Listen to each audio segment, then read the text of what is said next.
Hello, listeners! This is Federica and Alexandra from Drug Safety Matters. Before we resume our episode, we wanted to announce a new podcast feature.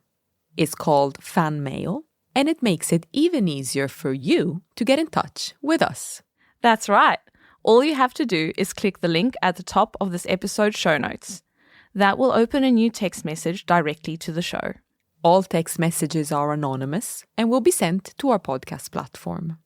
You can use this feature to ask us questions, suggest new topics, or just say hi. We can't wait to hear from you. Now on with the show.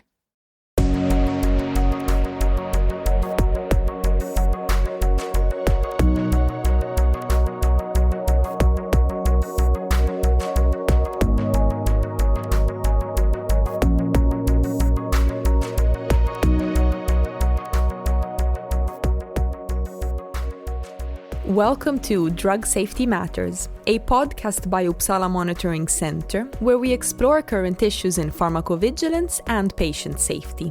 In this episode, we dive into the field of science communication. Why would you, as a scientist, want to communicate your work, and how can you do it most effectively? My name is Federica Santoro, and my guest today is my colleague Matthew Barwick. Matt is the video producer here at UMC. He also works behind the scenes of this podcast, so I am thrilled to have him in front of the microphone for once. Matt attended the Global Science Film Festival in Switzerland last year, so we'll be talking to him about that experience and more generally about the power of film to tell stories in science. So welcome, Matt. It's a pleasure to have you on the show today. Hi, Federica. Thanks for having me on the pod. So first things first, what do we mean by science communication? As members of the global communications team here at UMC, it's our challenge and our mission, I guess, to communicate our work to a broader audience. This is the essence of science communication, to communicate science effectively within the scientific community, but also bridging that divide between expert knowledge and the public consciousness and understanding of science. When I was doing some reading around this topic, I came across a simple acronym in an academic paper, which I think distills what the goals of science communication should be. So the acronym is AEIOU. So A is for awareness, E for enjoyment, I for interest, O, opinions, and U for understanding. So good science communication will stir all of those things in an audience. That's really interesting. I'd never heard of that acronym before, but it's an easy way to remember what science communication is all about. But how do you make that AEIOU happen? Well, there are two distinct approaches to science communication. The first, more traditional approach is a one-way form of communication where the scientist communicates their work to a passive audience who are simply receiving that information. An example of this would be a scientific topic being covered in a film and then screened to a passive audience in a movie theatre. Right. And is there a problem with that approach? While it can still be an effective way to communicate, you're also missing out on the benefits that come from actually engaging with an audience on a deeper level. So the second, more contemporary approach to science communication is one of public participation. So this is a two-way dialogue where the scientist is looking to understand, engage and learn from their audience. So referring to the previous example I mentioned of the film screening, we might instead involve the audience in the process of actually producing the film by way of participatory communication. And speaking of film, Matt, which is obviously your specialty, you attended the Global Science Film Festival in Zurich last year. Can you tell us a little bit about the concept of the festival and maybe some of the films that were presented there? Yeah, absolutely. So the first festival took place in 2017. And the festival now includes both feature-length documentary and fiction films with broadly scientific themes. But they also screen short films that were produced by scientists during filmmaking workshops. So these workshops take place in the months leading up to the festival and teach scientists basic communication and filmmaking skills. One of the films that left a real impression on me was The Woman Who Loves Giraffes. This was a documentary that told the life story of Dr. Anne Dagg, a renowned American zoologist who researched giraffes in South Africa during the 1950s, and also fought against sexual discrimination within academia. And this was the film that actually went on to win the prize for Best Film at the festival. Another film that really impacted me was a film called Aquarella. So this was a visually stunning documentary of almost no dialogue, which looked at the power and importance of water and how climate change is affecting our relationship with water. That must have been really eye-opening, and I bet a good source of inspiration for your own work too. Yeah, it was amazing to see so many great films being produced by both professional filmmakers but scientists too. So it's definitely motivating for the work I'm doing here at UMC.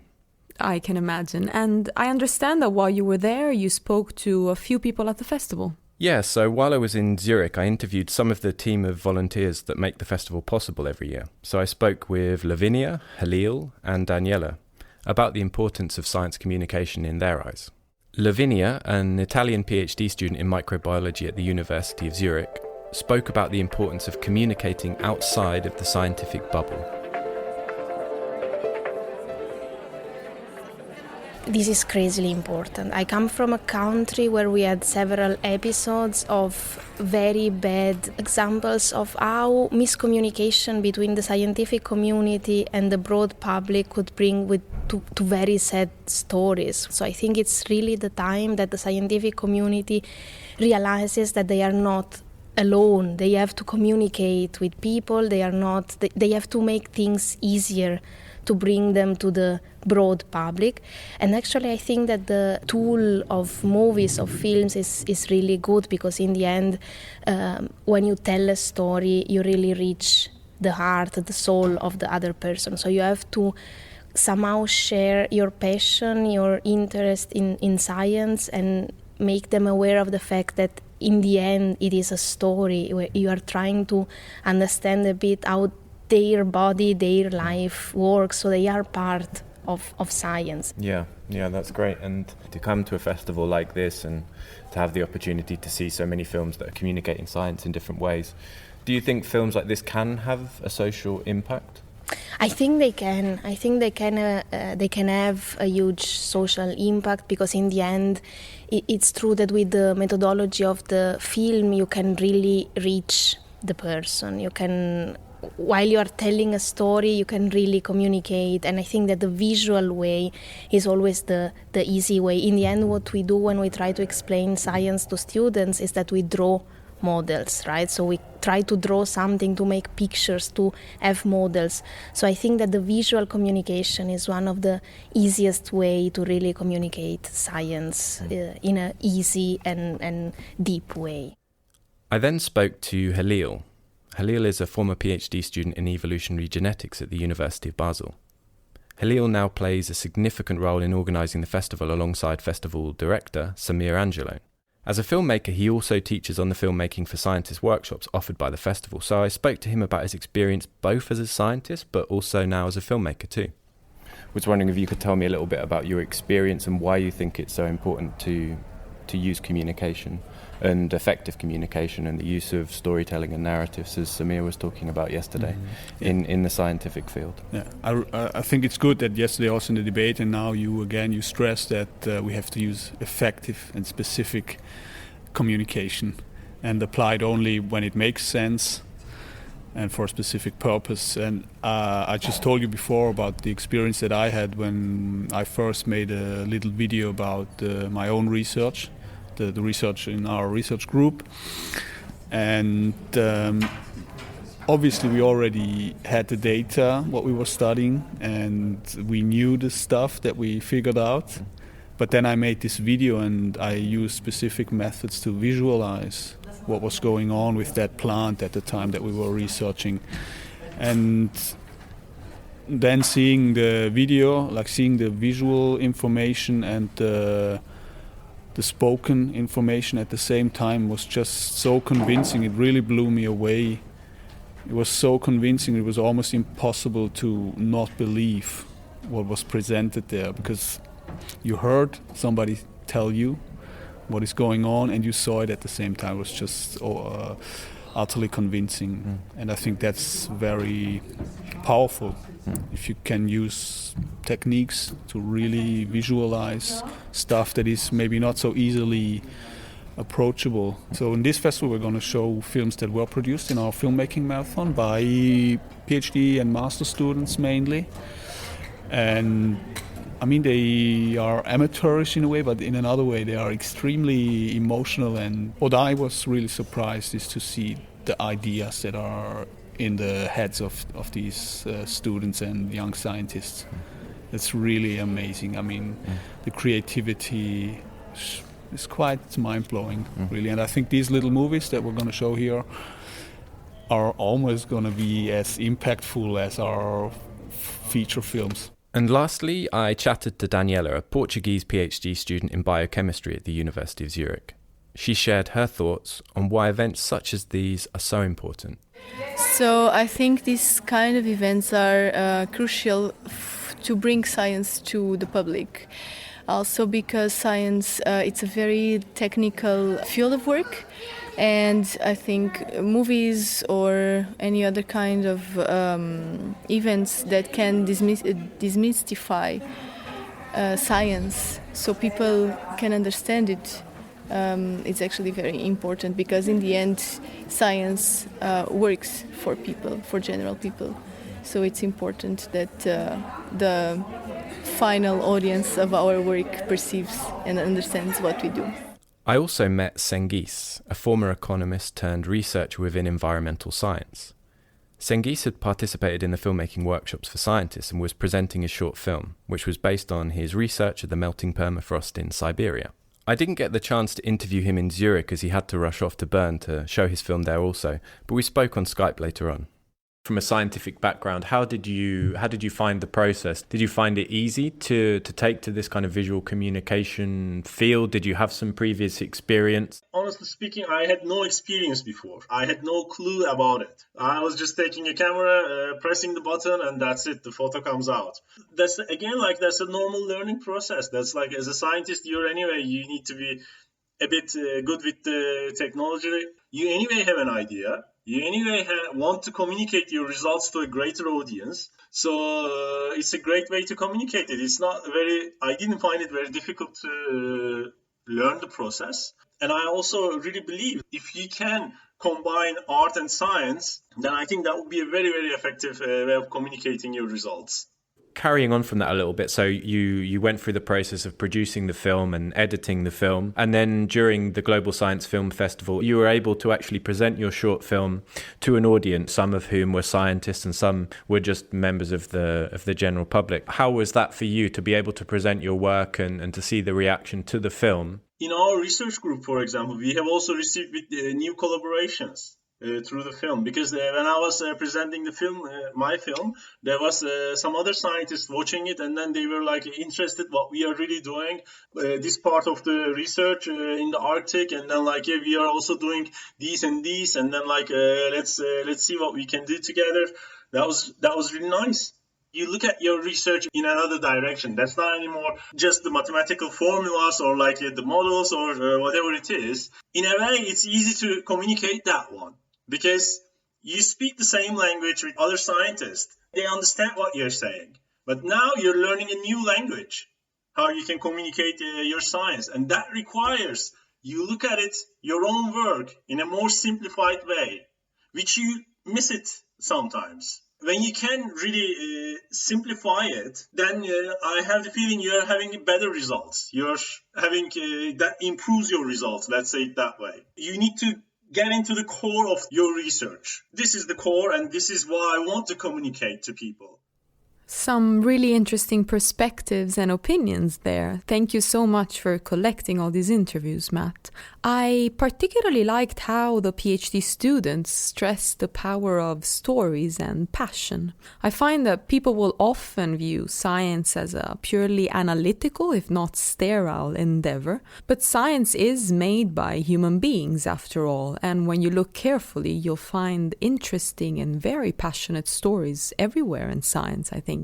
And Cengiz's interview was interesting from another perspective. It was fascinating to hear him say that communicating science benefits not only the audience, but the communicator. I'm a former scientist, and I clearly remember that whenever I made an effort to explain my research to a non-specialist audience, I ended up looking at the research from a different angle, and that really helps you understand it a little bit better. But moving on, Matt, I understand you also spoke to the organiser of the festival, Samer Angelone? Yeah, that's right. Samer is the director of the Global Science Film Festival and also a research associate at the University of Zurich. We met at the festival, but obviously he was extremely busy, so we arranged to do an interview when I got back to Sweden. We talked about where the idea for the festival came from, the power of film to bring science to life, and also his drive to teach and train scientists to be effective communicators.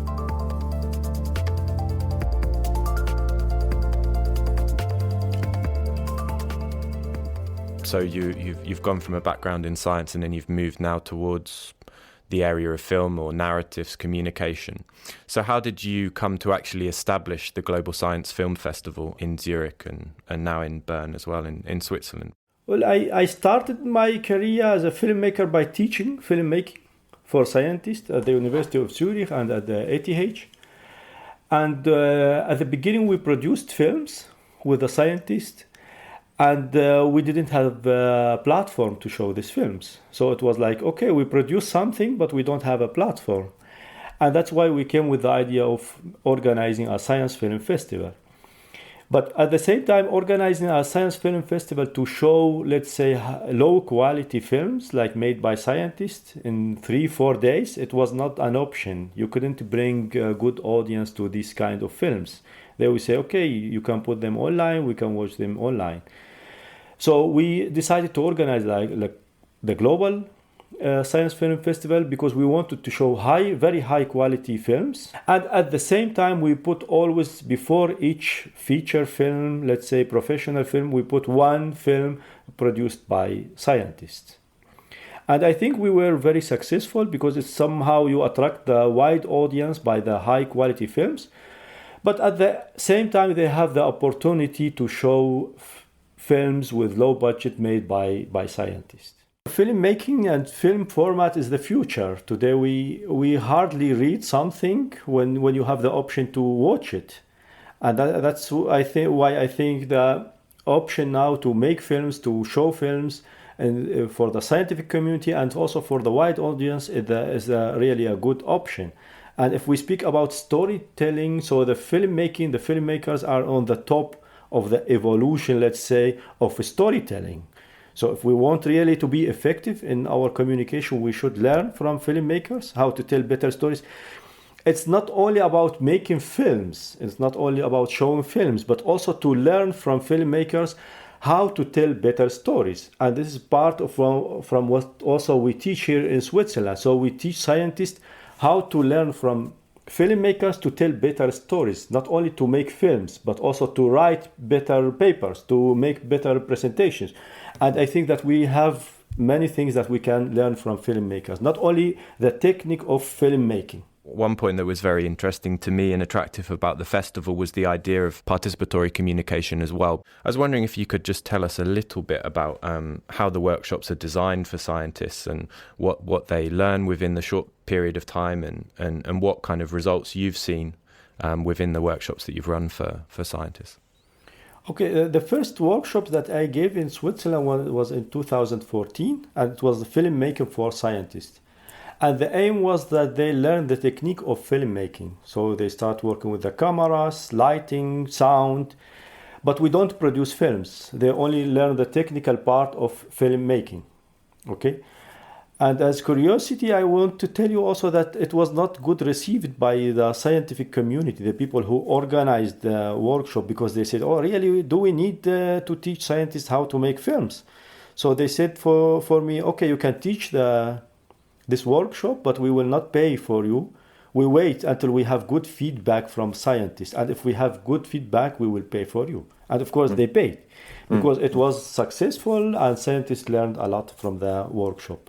So this was the first one, was a technical part of filmmaking. After that, we went ahead one step and we made like a video journalism that also scientists can make films as a scientific journalist, and they can make videos from the interviews. And now we teach storytelling science, which is totally the opposite to the first one. The first one was only technical part about camera, sound, light.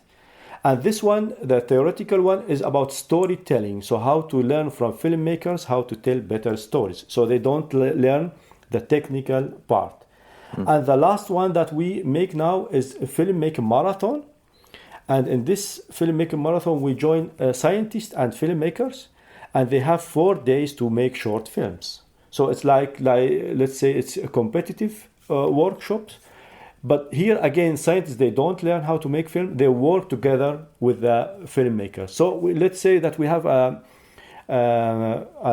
lot of diversity from the technical part only in the filmmaking marathon, the filmmaking for scientists, to the theoretical part with the storytelling science. And finally, we have the competitive one, which is a filmmaking marathon. I'm interested to know that, during your experience of perhaps running some of the workshops and overseeing them, whether you've been particularly impressed by certain films that have been produced, or you've seen that the participants themselves have actually significantly changed their approach to their own work, perhaps through exploring narratives and filmmaking. Yeah, of course. They come because they are motivated. There's no PhD student or postdoc student that they want to lose 1 week for something that they are not motivated for. Many of them, they even want to change their career. They want to be filmmakers. They want to follow the path the journey that I followed. And at least if they don't change their career, they will make films to communicate their science. Many of them, they find it also interested to publish their publication, because as you know, nowadays also journals, they accept video abstracts. And I think, as I said before, there's before and after of the workshop for many of the scientists. Just moving on a little bit to how you feel perhaps as somebody who works, as a filmmaker who works in science communication and obviously organising a festival like this, what you think in the current climate are some of the challenges that scientists face in order to effectively communicate their research? Yeah, I think the main challenge that of science communication, the correct science communication to the wide audience, is that scientists, they don't need it. They are not forced to use it. They think that they are scientists because they have to communicate to other scientists, not for the wide audience. So the first challenge is that they don't need it. The other thing that they think that they communicate only with facts, and you know that we are in the post-fact era. It's everything is about emotion. It's not about fact. So for scientists, it's good that they have their facts, but they need to learn how to communicate these facts in an emotional way. So I think that we have these 2 reasons. First, that they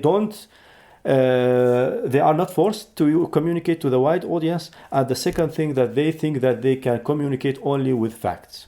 For you, as somebody who has a background, initially a foundation in science, and worked in science, and you've transitioned into filmmaking and communication, what advice could you give to somebody who was perhaps a little bit reluctant or put off by the kind of technical aspects of filmmaking? Today, technical aspect of filmmaking is not that difficult, as you know. It's easy to make film. It's easy to, if you don't have your own camera, you can rent cameras. You can use your smartphone. They are not bad. And if we speak about the technical part of filmmaking, so it's not difficult at all. The difficult part of filmmaking is storytelling. You need to be a good storyteller. So it's not about the technical part.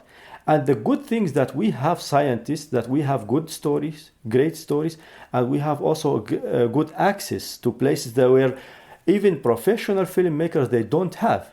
Like in the last film festival, one of our jury, Christian Frey, we can say he's the best documentary filmmaker in Switzerland, and he made this film about a mammoth in Siberia, and he told us that he couldn't go to Siberia because there's a Russian military base there, and no one is allowed to go to Siberia.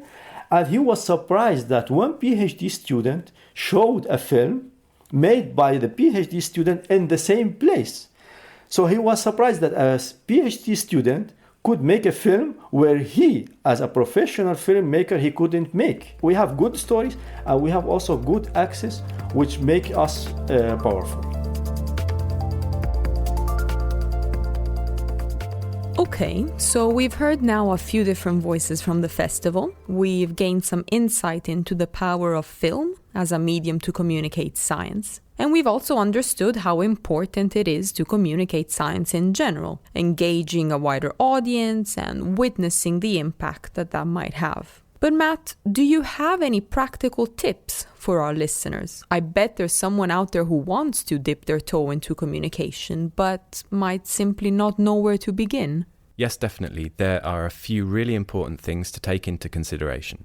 As an individual or part of a team working on a communications project, we can think about the following points. Firstly, what are you trying to communicate and why? This is something that Cengiz touched upon in our interview. It's important to distill your message into its simplest form and be absolutely clear about your motivation for communicating your work. If you can't say why it's important, you shouldn't expect an audience to think so either. Secondly, who are you communicating with? Always be conscious of how your message might be received by different audiences. You can only hope to tailor your message to a specific audience by understanding that audience deeply. So take the time to understand your audience before embarking on your comms project. That's good advice. And what about different media? Yes, so I think this is important too, to pay attention to the medium in which you're communicating. Samer talked about this. If you're making a film, then follow the codes and conventions of filmmaking. So that would mean thinking about cinematography, thinking about editing, use of music. If you intend simply to film somebody talking in front of a camera, is it actually preferable to do that rather than just writing an article? So this applies to any communication medium. Learn its rules to fully harness the power of that medium. And lastly, is there an opportunity for genuine two-way dialogue in your comms project, for you as a scientist to actually learn from your audience too? Try not to think of the completion of your film, poster, podcast, whatever your comms project, as the end of the journey. You should always be looking for opportunities to have meaningful dialogue with your audience. I think the film festival provided a really excellent forum for this, to have conversations taking place between scientific and creative communities, but also with the public too. Thanks. That's some really good and solid advice for individuals wanting to get into communication. But what about institutions? What's your advice to scientific organizations that want to communicate their work to the outside world? Well, I think as an institution, it's important to teach researchers how to communicate. Don't underestimate the skills involved in communication and specific creative mediums. Good communication skills, in my opinion, will always be a sound investment, with so many channels out there now to engage with the public. Absolutely. And in a world as interconnected as ours nowadays, I'd say it's essential for institutions to join the conversation. Obviously, we're recording this at a time of a global healthcare crisis. The COVID-19 pandemic is still going on. And healthcare crises like these really show how important it is for scientific organizations to engage regularly with their audience and to gain their trust over time, way before the crisis hits, I'd say. Yeah, you're absolutely right.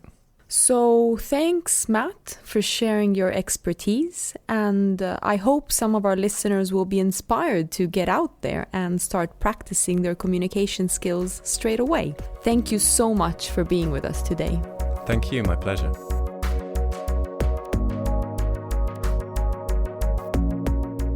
That's all for now, but we'll be back soon with more conversations on medicine safety and related topics.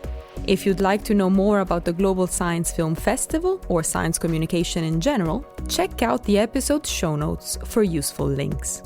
If you like Drug Safety Matters, subscribe to it via your favorite podcast directory. And don't forget to check out our series of Uppsala Reports long reads, the best stories from our pharmacovigilance magazine brought to you in audio format.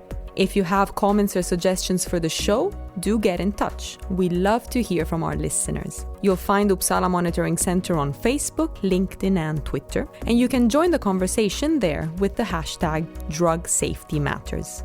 Thanks again for listening, and till next time.